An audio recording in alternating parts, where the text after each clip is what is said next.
Olá, boa noite. Estou aqui com a Valesca Zanello. Queria primeiramente te agradecer, Valesca, de estar aqui com a gente. Hoje o tema vai ser saúde mental e gênero. A Valesca, ela é psicóloga, pesquisadora e professora da Universidade de Brasília, coordenando a pós-graduação. Ela tem um livro, um grupo de pesquisa sobre saúde mental e gênero. Então, tenho certeza que vai ser uma conversa muito proveitosa. Queria te pedir, Valesca, então, para você começar se apresentando, contar quem é você, qual que é a sua jornada, acadêmica na pesquisa, como professora no tema saúde mental e gênero. Então, sou formada em psicologia e em filosofia, e meu doutorado é entre filosofia da linguagem e psicanálise. Dei aula e dou aula de psicopatologia há muitos anos, e me deparei com a questão do gênero. Eu já era feminista, mas eu não sabia, Então, assim, foi realmente na escuta dos pacientes psiquiátricos, na clínica, e foi aí que surgiu a necessidade de estudar o gênero e fazer esse recorte dentro da área de saúde mental. Então, eu gosto de dizer isso, que eu não vim do gênero para estudar saúde mental, não. Eu sou uma teórica e pesquisadora da saúde mental e que me deparei com vários fenômenos na clínica e no sofrimento, que eu falei, bom, não tem como não escutar, é diferente o sofrimento de homens e mulheres em países sexistas como o nosso, e a gente tem que teorizar para realmente poder fazer um atendimento eficaz e efetivo. Perfeito, Valesca. E queria te perguntar, você falou um pouco dessa descoberta de se descobrir feminista e que você começou pela saúde mental e aí sim se deparou sobre essa diferença da forma como os gêneros entendem esse sofrimento psíquico. Queria entender se teve algum ponto de virada de chave nessa trajetória, o que te motivou a passar a pesquisar com mais intensidade a questão de gênero. Não, olha só, eu sempre falo isso, que eu sou feminista desde que eu nasci. Então, assim, eu tretava desde pequenininha. Por que a mulher não pode? Por que isso, por que aquilo? Eu sempre fui uma menina muito diferente, com interesse diferente, eu sempre fui estudiosa. Tipo assim, eu não tinha muito aqueles gostos do que é esperado para uma mulher, sabe como? O meu sonho não era me casar, ter filho. Então, assim, eu sempre tive um incômodo com algo que deveria ser o que é prescrito e considerado normal, e não me encaixava. E, ao mesmo tempo, meu sonho era ser arqueóloga, fotógrafa da National Geographic. Eu viajo muito, já fui para a África, para a Ásia, sozinha. Então, assim, não cabia a minha ânsia de vida dentro do que me diziam que deveria ser o papel de uma mulher. Então, assim, feminista eu sempre fui, só não tinha palavra. E não tive a sorte, dentro da minha graduação, eu me formei em 97, eu tenho 46 anos, então eu não tive a sorte de ter contato com os estudos de gênero, tá? Então, assim, eu não tinha esse arcabouço teórico. Quando eu comecei a dar aula, de psicopatologia, de psicanálise, e dar estágio no hospital psiquiátrico, então isso começou a ficar evidente. E também a ideia de estudar gênero surgiu de uma forma muito banal. A maior parte das minhas pesquisas surgem naquilo que eu chamo de ordinário. Como é que a gente transforma o que é do cotidiano, que é ordinário, em extraordinário? Que foi o seguinte: eu estava conversando com um amigo meu que é gay, e aí um outro amigo nosso que é gay, eles estavam meio brigados, e aí ele falou, pô, cara, vai tomar no cu.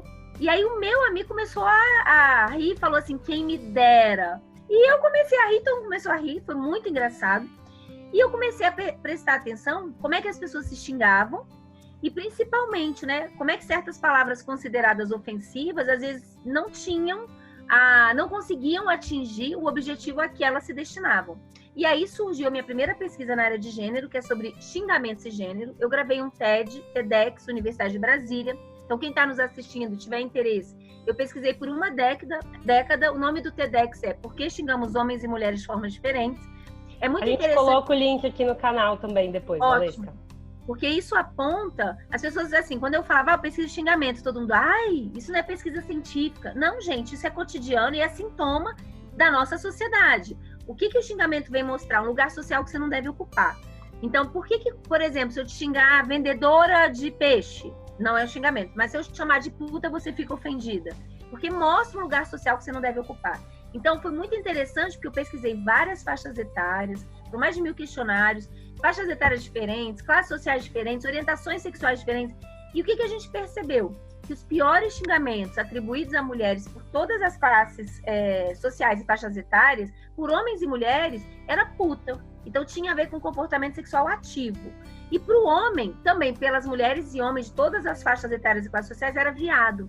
E viado parecia uma homofobia, mas no centro tinha uma misoginia. Ou seja, aquela ideia, e isso tem a ver com pesquisas que eu fiz anos depois, agora recentemente, sobre os grupos de WhatsApp masculinos, e que prescrevem para os homens brasileiros, no centro da masculinidade, a misoginia. Ser homem é não ser uma mulherzinha, não se aproximar de nada que tenha a ver com o mundo feminino e das mulheres.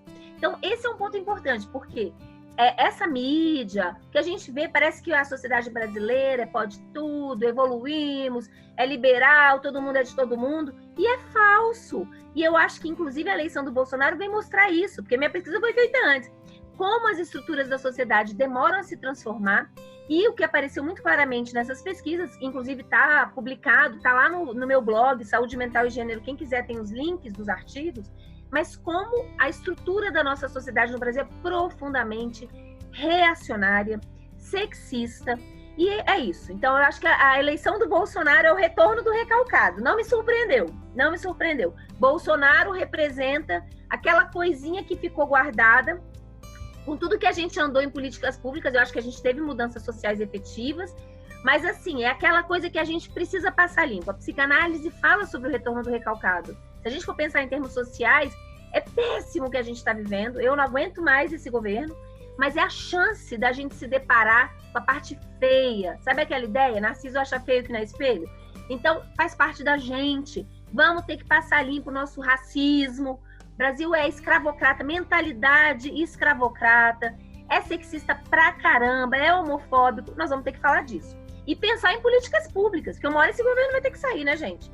E eu acho que para quem é da esquerda, o que a gente tem que pensar é estratégias para não deixar vir um outro cara tipo o Bolsonaro, que ninguém merece, a destruição é assim, a gente vai pagar preço alto por muitos anos, mas lembrar que as questões subjetivas são fundamentais para a política. Então, assim, esse é um ponto que eu sempre tenho falado. A gente está vendo agora com esse governo aí, né, com Guedes, eles falando, vamos cortar, vamos investir em ciências exatas, em tecnologia. Meu querido, quem é que usa tecnologia? Por exemplo, nós estamos no meio do Covid. Não adianta ter vacina e máscara. Eu saio aqui em Brasília, quando eu vou ao mercado, os homens tudo sem máscara. Porque para um homem se cuidar, ele está sendo sensívelzinho, mulherzinha, bichinha, viadinho. Então, olha só, a gente precisa de tecnologias sociais. A gente só vai ter um país desenvolvido e democrático se a gente tiver como luta e como fronte, pelo menos 2 violências estruturais fundamentais para a gente entender as questões subjetivas de saúde mental nesse país, que são racismo e sexismo, tá? Então, essa pesquisa, para mim, deixou muito evidente, e nesse mesmo tempo, eu estava dando estágio no hospital psiquiátrico.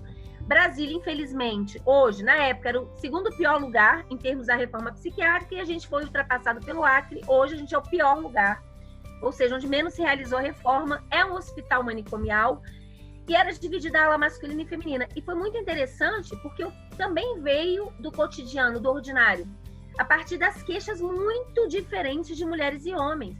Então, as mulheres tinham uma posição mais de queixume e muita queixa relacionada ao amor. Aquele filho da puta me traiu, ele pega o meu dinheiro, a minha aposentadoria e gasta com outra. E os homens? Os homens, a quebra era principalmente através do delírio.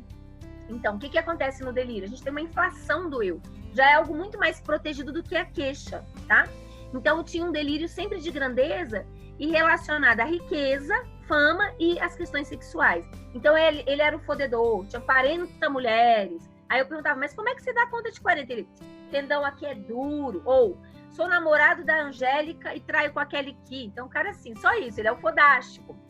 E também sou rico. Ele chegava assim, e aí, professora, passou lá no Itaú, pegou meus 2 milhões que eu te dei?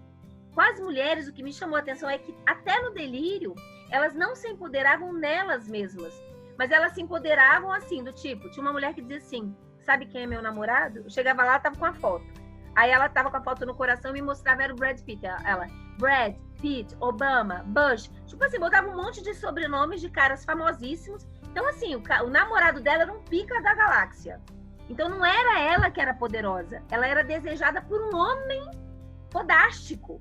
Então aí começou a surgir várias coisas e várias categorias que eu fui criando e que desaguaram no livro que eu escrevi em 2018, que é esse livro aqui, Saúde Mental, Gênero e Dispositivos, que a gente vai falar dele também.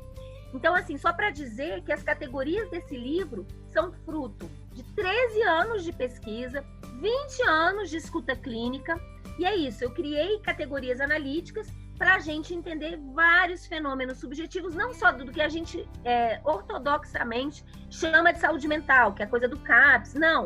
Nós estamos pensando no cotidiano, pensando inclusive em outras políticas públicas que a gente não pensa para a saúde mental. Por exemplo, como construir creche é a intervenção na saúde mental das mulheres. Então, quando você entende o dispositivo materno, que eu vou explicar daqui a pouco, isso vai ficando claro. A gente precisa ampliar o conceito de saúde mental. Saúde mental não é o oposto de doença mental. Saúde mental, e isso tem sido discutido fora do Brasil, Canadá eu estive lá ano passado, tem a ver com a ideia de bem viver. Então, a gente não só se protege do adoecimento, a gente tem que promover bem-estar e vida, e não só sobrevida.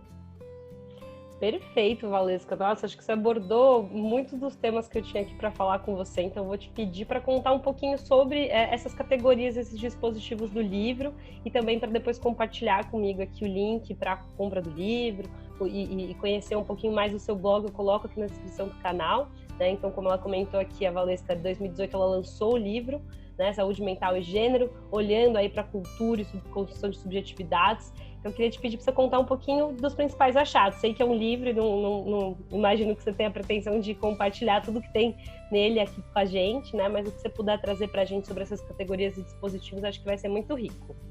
Tá bom. Então, eu vou ser bem sintética, mas assim, ó, só para dizer, então, que essa pesquisa, como eu falei, foi pesquisa de anos. Eu tenho vários artigos, inclusive os links estão lá no blog. E se vocês forem lendo os artigos, vocês vão ver que o dispositivo, a ideia de dispositivo amoroso e materno para as mulheres e dispositivo da eficácia baseado na virilidade sexual e laborativa para os homens já estava lá. Só que eu ainda não tinha elaborado, que isso é fruto de um processo. Isso não foi um a priori. Então, isso é importante de dizer, tá? Mas eu poderia reler esses artigos com essas categorias. Então, eu consegui escrever esse livro no meu pós-doutorado, então tirei um ano, trabalhei uma média de 15 horas por dia, de domingo a domingo, não tomei café nem com as amiguinhas, não, é sério, é um ano que eu não vivi. Eu senti assim, que eu tinha que doar parte da minha vida pela causa, e eu acho que, não, as categorias nos ajudam a entender muitos fenômenos. Então, realmente, botei muita energia, muito tempo, muita dedicação. Então, o que eu proponho no livro, né? Que em países sexistas como o Brasil, tornar-se pessoa é tornar-se homem e mulher. E dentro do homem e mulher, porque a gente tem duas forças ou fatores estruturantes fundamentais na nossa sociedade, que é a questão racial e a questão do sexismo. Então, tem a ver com tornar-se mulher branca ou negra, e aí a gente tem que pensar o colorismo. Eu sei que tem uma discussão enorme aí nos movimentos negros sobre a questão do colorismo, porque muitas vezes a branquitude tenta se apropriar do colorismo para transformar, para quebrar o movimento de quem é mais branco, Só que do ponto de vista subjetivo isso faz diferença, porque o racismo que a gente tem no Brasil é um racismo fenotípico.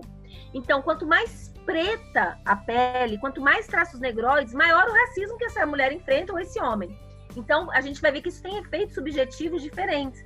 Já uma pessoa que tem maior proximidade com a branquitude, ela vai enfrentar outras questões subjetivas, que pra gente, da psicologia, é importante. Então, assim, às vezes ela não vai sofrer aquele racismo, mas ela vai sofrer um limbo identitário, porque ela é aceita na casa dos brancos, mas ela é relembrada quando interessa que ela não é branca o suficiente. Então, são questões diferentes. Do ponto de vista subjetivo, então, a ideia de colorismo nos ampara e é importante. E para os homens, a mesma coisa, tornar-se pessoa, porque a gente não nasce homem, a gente se torna homem, como se torna mulher de uma certa forma, numa certa cultura. Isso é muito evidente para quem já teve experiências fora do Brasil. Tipo eu, ano passado no Canadá, é outra forma de funcionar, tá? Aqui no Brasil, para quem está nos ouvindo e fica, ai, gênero, eu pergunto a você, mulher, quando você sai de casa à noite, a primeira coisa que você se preocupa é com o estupro. A roupa que você vai, se você vai pegar Uber, não vai, como é que vai ser? Às vezes a gente deixa de sair. No Brasil, você olha para trás, se vê uma mulher, você fica mais tranquila. Quando você vê um homem, sai correndo. Então, assim, olha, eu sou de uma classe favorecida, eu sou de classe média, eu já fui estuprada quase 2 vezes. Então, assim, o Brasil é um país muito... Gente, a gente tem 180 estupros por dia.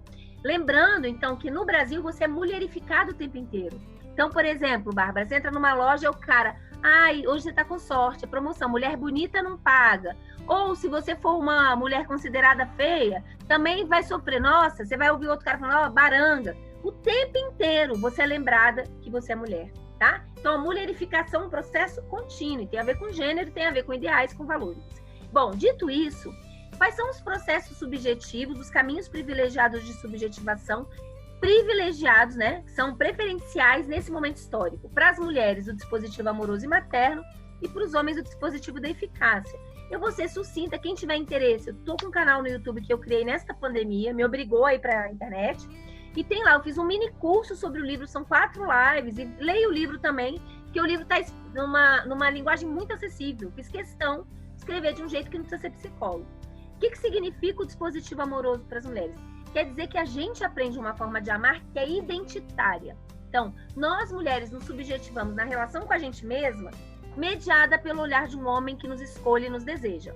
Então, assim, esse é um ponto importante. O amor é identitário, tá? E a metáfora que eu criei é que as mulheres se subjetivam na prateleira do amor.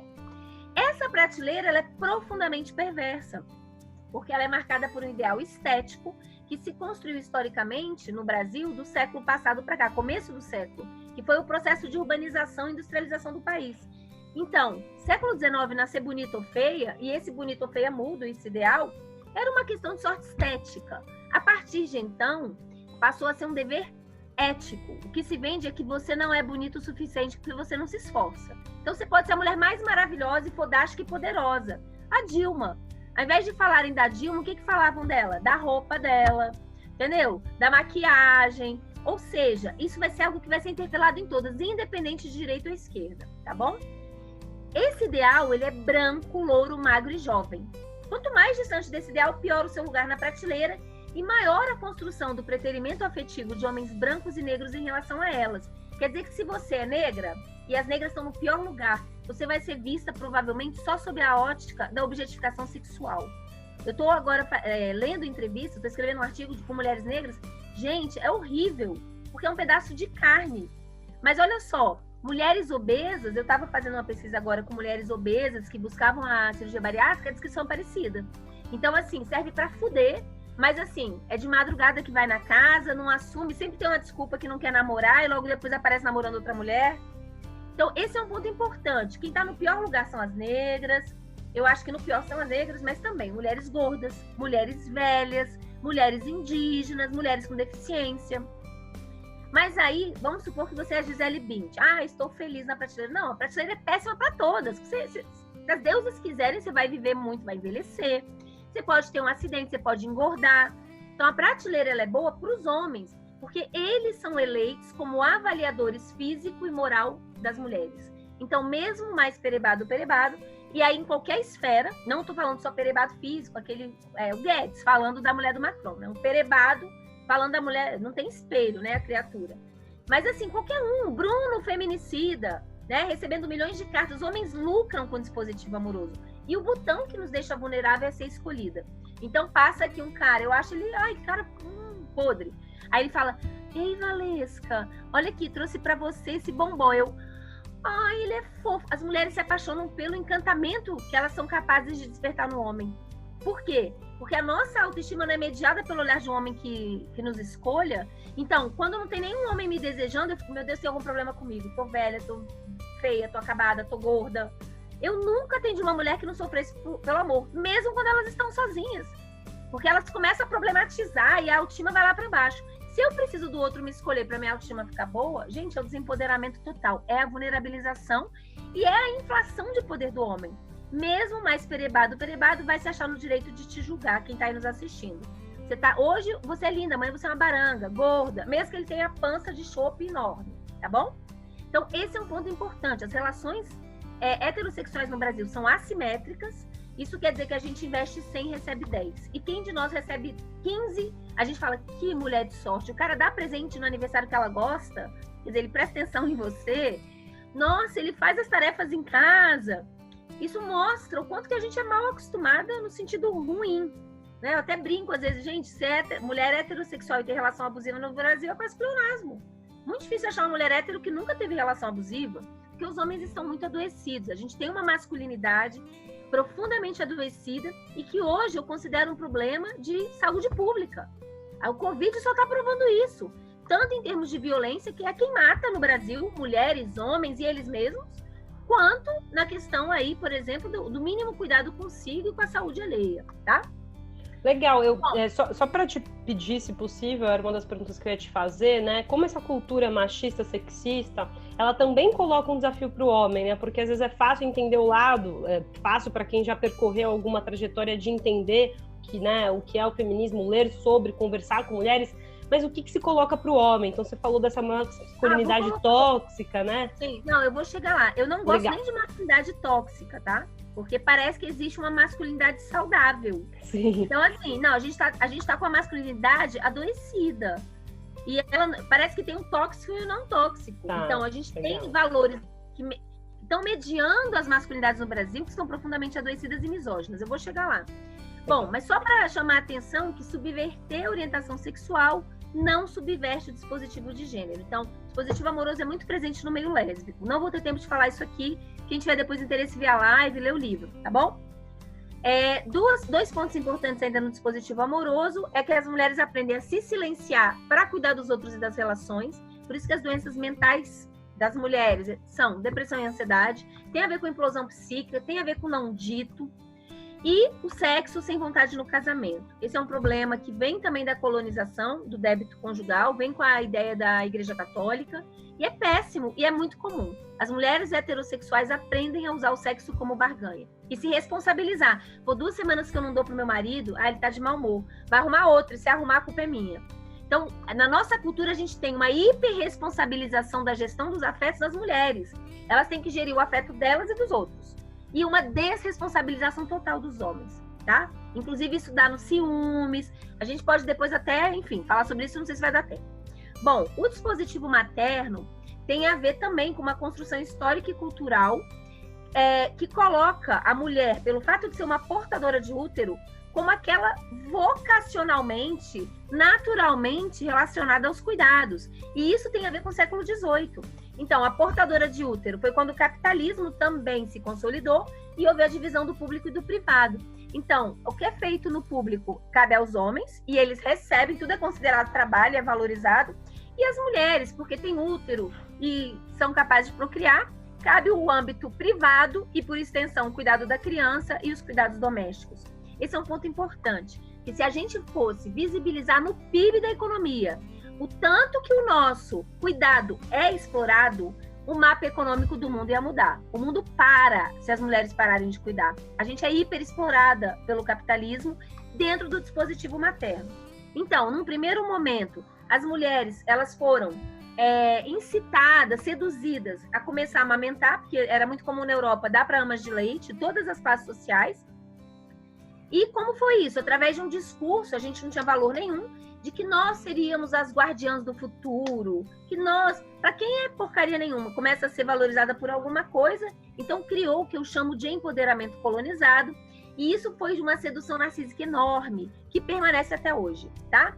Então, no primeiro momento, se seduziu a mulher a amamentar, depois a cuidar, depois a educar, e com os desserviços das psicologias e da psicanálise, a mãe foi vista como a estruturadora da personalidade, da estrutura psíquica. Então, tudo que acontecer na vida da criatura, vão perguntar se a mãe amamentou, se a mãe botou na creche. A culpa é sempre da mãe. E a gente nunca pergunta do pai, se o pai era ausente, se o pai era violento. Então, na nossa cultura, pai negligente é pleonasmo. Não é só o homem que não bota o nome na certidão. É aquele pai abajur. E que as mulheres estão saturadas agora no Covid. Eu tenho recebido muita mensagem. Então, assim, tem muita mulher que não tinha consciência de gênero que está com ódio. Eu acho que vai ter muito divórcio.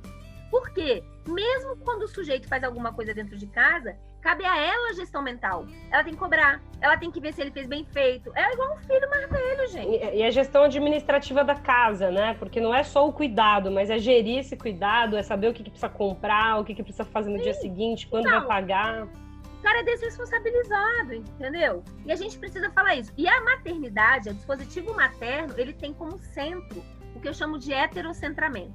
Então, existem pedagogias afetivas na nossa cultura que nos ensinam a sempre priorizar o interesse dos outros. Então, a gente aprende como mulher, primeiro o outro, segundo o outro, terceiro o outro. As mulheres têm muita dificuldade de dizer não e de se priorizarem. Quando elas se priorizam, elas sentem uma culpa danada. Ai, que egoísta! Oh, malévola! Os homens não, tornar-se homem é egocentrado. Primeiro eu, segundo eu, terceiro eu. Os homens têm muita dificuldade de cuidar. Eles cuidam pouco e muito mal, tá? Então, o desafio para os homens é aprender a cuidar e das mulheres aprender a dizer não. Então, esse é um ponto importante. O capitalismo hiperexplora o dispositivo materno das mulheres. Isso se dá em todas as profissões de cuidado. Quem é a maioria nas profissões de cuidado? As mulheres. Toda profissão que tem uma feminização, há uma precarização do salário e das condições de trabalho. O capitalismo para sem explorar o dispositivo materno. Nós estamos falando aqui de saúde mental, reforma psiquiátrica, parabéns. Mas o motivo da reforma não era economizar. O que aconteceu com esses usuários que foram deshospitalizados e voltaram para casa? Quem é que está cuidando? Você acha que é o pai? É a mãe. Então, essa mulher, essa irmã, essa mãe, ou a esposa, teve que abandonar o emprego, teve que trabalhar menos. O Estado tinha obrigação de pagar para essa mulher, porque o objetivo não era economizar. Então, assim, no fundo, ele está explorando o trabalho de alguém. E é sempre uma mulher. Então, esse é um ponto importante. O Covid está explicitando isso que eu estou falando da exploração do dispositivo materno. Mesmo em postos altos, tá? Se a gente for pegar na política, onde é que as mulheres estão, as políticas? Na educação, na assistência social. Por que não tem mulher na economia? Que a pasta é importante. Nós temos que botar lá a mão na bufunfa. Definir onde vai ser gasta a grana. Você tá entendendo? Então, esse é um ponto importante. Muito importante, tá? Essa questão do dispositivo materno é crucial para o capitalismo. E a gente precisa pensar em políticas para desonerar psiquicamente, energeticamente as mulheres. Por exemplo, a construção de creche. Isso aí é um dever do Estado e é um direito das humanas. Eu acho que a gente tem que começar a falar de direitos humanos e das humanas. Porque quando fala de direitos humanos é muito geral. E, em geral, nós, pelo fato de sermos subjetivadas no dispositivo materno, a gente tem uma dificuldade de se colocar no holofote. Isso acontece até no movimento feminista. Quando se veio a palavra gênero, porque gênero foi muito aceito, que tinha uma resistência com a palavra feminista. Até hoje na academia, você fala que é feminista, já tive uma colega que falou, ai não, mas eu amo os homens. Não, eu amo os homens. Eu falei, gente, tipo, sexualmente, eu também, não é disso que nós estamos falando. Então, a palavra gênero foi uma palavra, uma faca de dois gumes, porque foi uma forma de entrar com essa perspectiva feminista dentro das universidades e tudo mais, só que virou um guarda-chuva para pautas muito distintas. Gênero hoje tem 3 sentidos diferentes, que é construção do masculino e do feminino na cultura, tá? Que é o que eu trabalho, e que é uma construção, não é uma essência. É o que a gente chama de binarismo estratégico, orientação sexual e identidade de gênero. Não são a mesma coisa, minha gente, são pautas distintas. Pode ter interseccionalidade? Pode, mas são pautas distintas. Então, grande parte da resistência de gênero hoje é a segunda e a terceira acepção. E a primeira acepção entrou de gaiata. A gente tem que começar a pensar isso. Tem várias pautas. Nós, mulheres cis, nós somos mais de 50% da população. E as nossas pautas nem sempre têm sido prioritárias, porque nós temos uma dificuldade muito grande de priorizar as nossas pautas. E isso tem a ver com o dispositivo materno. Parece que as pautas dos outros são sempre importantes. Eu não estou dizendo que não são. Mas a gente vê, por exemplo, público gay, geralmente questões LGBTs, por que as lésbicas se separaram dos homens gays? Porque geralmente era GGG. A gente via muitos homens e poucas mulheres falando. Tá entendendo o que eu tô querendo dizer? Porque isso tem a ver com uma aprendizagem afetiva. Então, gênero não é só uma performance. Gênero é configuração de afetos. E a gente precisa pensar essas especificidades. Um exemplo é o pouco avanço nos direitos sexuais e reprodutivos. E a Covid agora está mostrando isso. Em vários estados foi considerado que o acesso ao aborto legal, por exemplo, não é um serviço essencial. Quer dizer que eu ou você, Bárbara, se a gente sair ali, for fazer compra e for estuprada, talvez a gente tenha que ter um filho do estuprador. Quem é que está preocupada com a gente? Tá entendendo? Então a gente tem que começar, eu acho que é um treino afetivo mesmo, e da gente colocar, o Brasil tem que ser no mínimo antirracista e feminista. Por quê?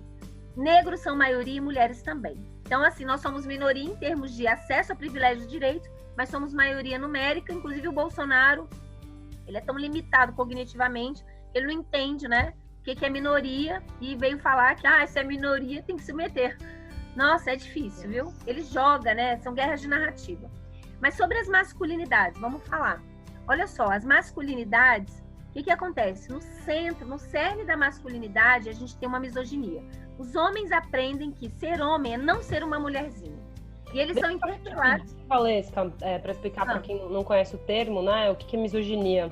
Não, vou explicar. Legal. Então, assim, o centro é ser homem é não ser uma mulherzinha. E eles são interpelados o tempo inteiro a demonstrar isso. Como? Embrutecendo a relação com o próprio corpo, com os afetos, com as mulheres e com outros homens, tá? Mas o que confunde isso? O próprio Bolsonaro foi xingado de misógino. E aí ele contou, não sei se foi numa live, nem me lembro, mas é tanta notícia que é difícil guardar.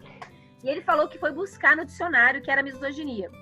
E aí ele falou, gente, só me falta essa agora, esse povo de esquerda me chamando de misógino. E eu fui ver a repúdio à mulher, logo eu, tipo macho man. Eu amo mulher, tipo fuder mulher. Gente, pelo amor das deusas. Limitação cognitiva grave. É mau caratismo mesmo, não quer entender, né? Eu acho que tem uma parte que é limitação e tem uma parte de não ser interessante entender. Mas assim, ó, eu acho, e aí tem uma questão importante, e aí tem a ver com a pesquisa que eu fiz ano passado. Eu pesquisei os grupos de WhatsApp masculinos, eu consegui 6 espiões pelo Brasil. Então quem tá nos assistindo, assista.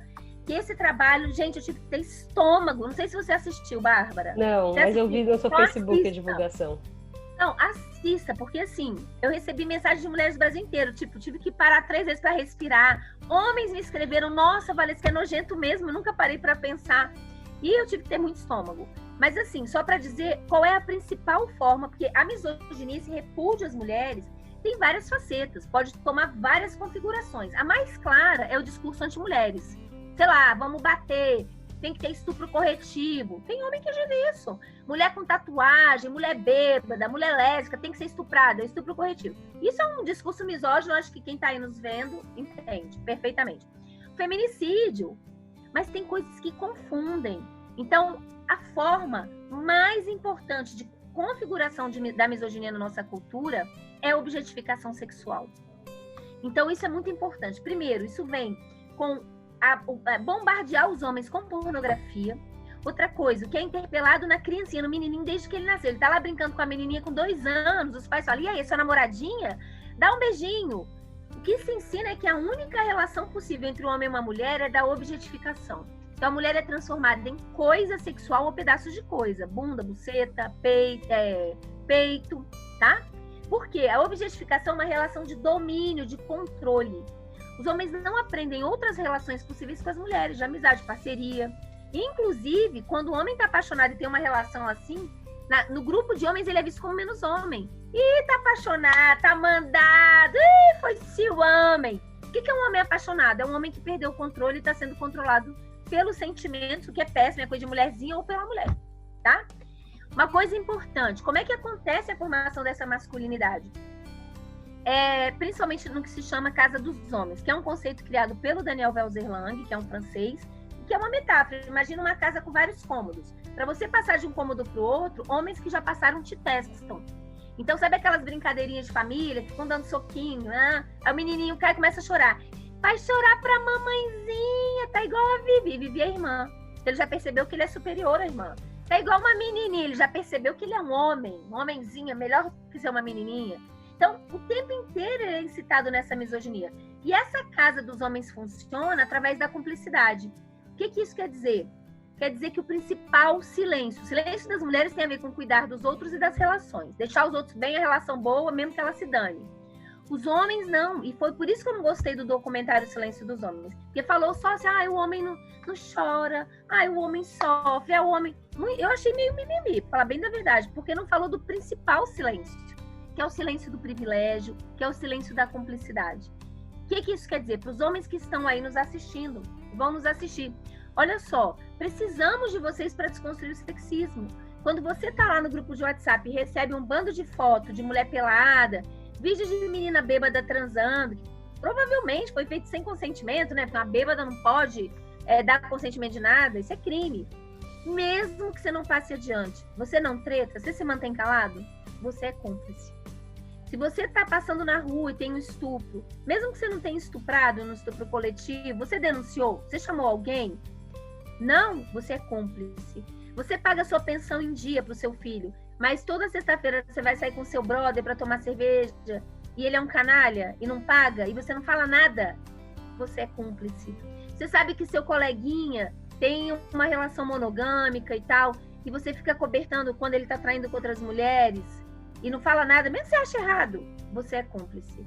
Então, o grande desafio para os homens, porque quem avalia as mulheres são os homens, mas quem avalia os homens são os próprios homens. E os homens são cúmplices e mantêm o silêncio para se manter bem avaliados com os outros homens.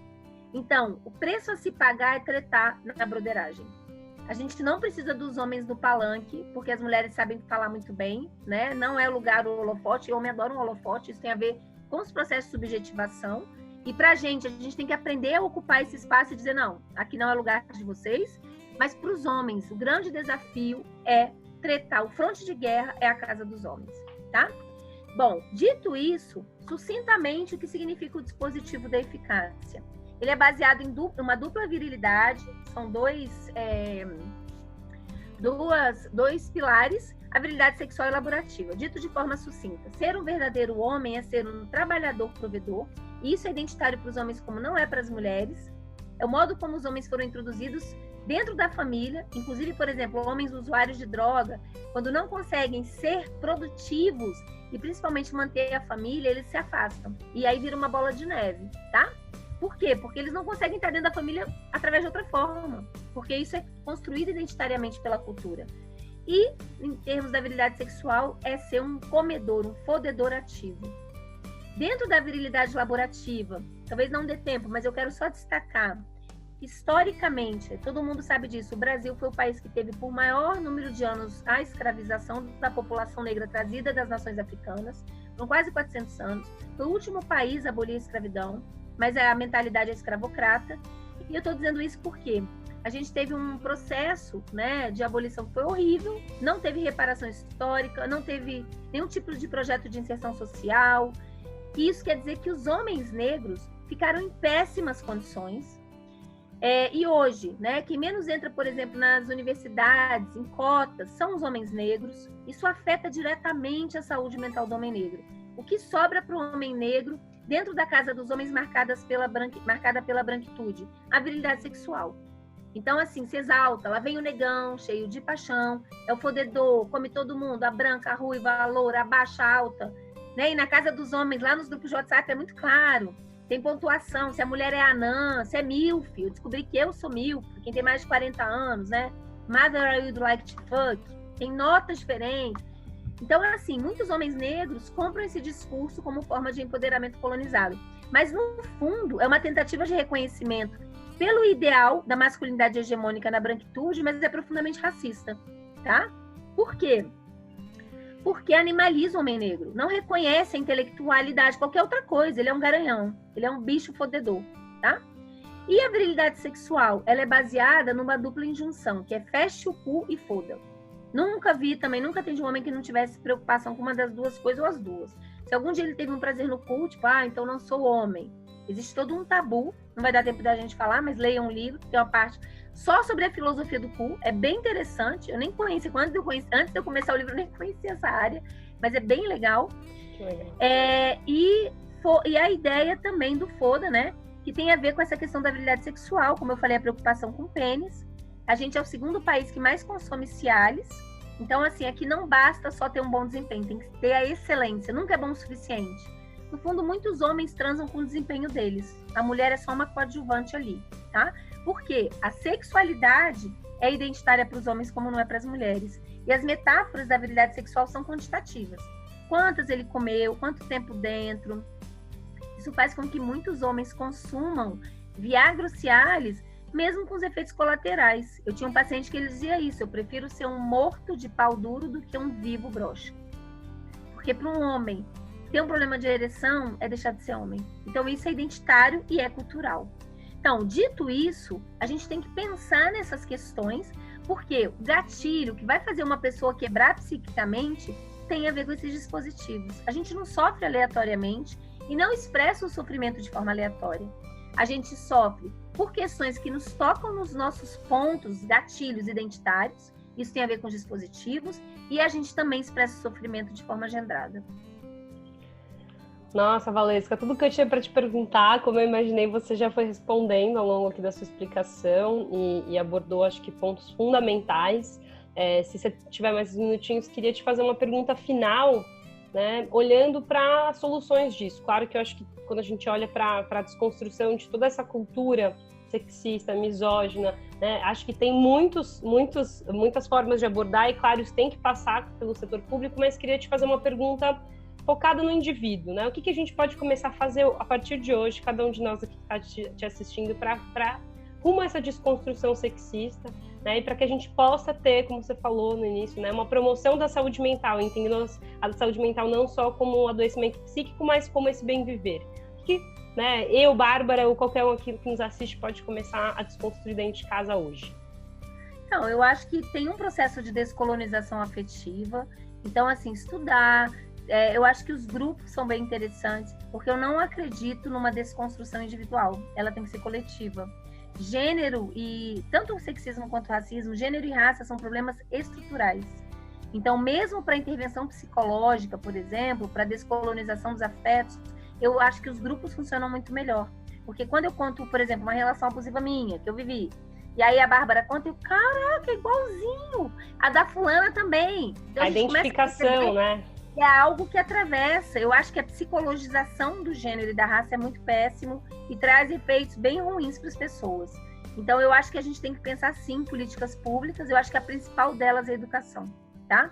É a grande questão que eu tenho me preocupado nesses últimos tempos e eu acho que é da onde vai vir a mudança. Não é à toa que esse desgoverno tem atacado tanto qualquer tentativa de politização das questões da educação. A despolitização da educação é uma forma de política e é a pior de todas. É aquela que quer manter a sociedade como está. Se a gente tivesse uma sociedade ótima, estava bem. Mas a nossa sociedade é profundamente violenta, marcada por desigualdades que estão muito evidentes agora com o Covid. O Covid não trouxe problemas, evidenciou como o nosso país é problemático e a gente tem fissuras que precisam ser resolvidas. De classe, de desigualdade econômica e social, de questões raciais e de questões sexistas. Então, eu acho que a gente tem que pensar, assim, em políticas públicas. Se você for me perguntar, a primeira delas é a educação, tá? Adorei. E aí, eles passarão e nós ficaremos. Porque quem está mesmo no chão da sala de aula e das universidades, nós somos maioria. E a gente vai continuar, sim, lutando pela transformação da sociedade, porque não existe democracia sem essa transformação. Muito, muito obrigada, Valesca. Adorei que a sua resposta ela foi para o coletivo. Eu sempre tento trazer para o coletivo, mas como você já tinha falado bastante isso, eu tentei trazer para o individual e gostei muito de você retrucar e falar da importância da política pública, especialmente do papel da educação nisso tudo. Acho que eu concordo de todas as formas com o que você trouxe. Muito honrada em ter essa participação aqui no canal. Vou divulgar muito para todos os amigos psicólogas, psiquiatras, todo mundo que vem acompanhando o canal. A ideia aqui desse canal não é entrevistar só especialistas, mas sim discutir também com familiares, pessoas que sofrem com transtornos mentais, com algum adoecimento psíquico. Então, acho que o seu vídeo ele extrapola, né? Só o assunto gênero, ele está tocando ao decorrer desses dispositivos que você foi trazendo, acho que toca a gente de uma forma de vários lugares da vida, que eu acho que isso é importante, porque se hoje a gente entende que a saúde mental, muitas vezes ela é um tabu, porque ela é entendida como um problema público, como um problema privado, doméstico. Se tem alguém dentro de casa com uma questão, ninguém fala, mas no final das contas, ela é um problema de saúde coletiva, né? E todas as questões que você trouxe, eu acho que tocam cada um de uma forma, porque está muito no cotidiano. Então, agradeço enormemente, Valesca. Vou colocar todos os links e divulgar o seu trabalho, que é muito incrível. Tinha mais um monte de pergunta para te fazer, mas eu acho que a proposta aqui é que sejam vídeos que também não se alonguem tanto para caber aí na vida de cada um, tá bom? Muito obrigada. Foi um prazer, tá bom? Um prazer foi meu. Obrigada. Beijo, tchau. Tchau.